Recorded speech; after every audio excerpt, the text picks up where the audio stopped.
Кокошка Петлюва от село Петел, кръстена на баба си Коко Шанел. Нейният баща на партизаните се клел, после писал дома си, защо си я отвел.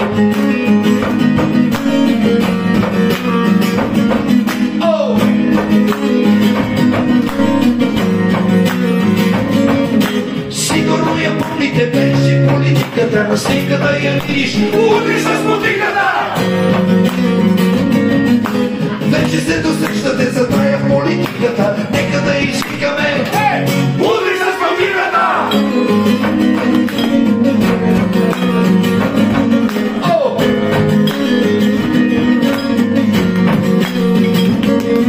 Кокошка Петлюва от село Петел, кръстена на баба си Коко Шанел. Нейният баща на партизаните се клел, после мисъл дома си, защо си я отвел. Сигурно я помните, беше политиката, на снимката я видиш, удри с мотиката! Вече се досещате за тая политиката, нека да извикаме, удри с мотиката!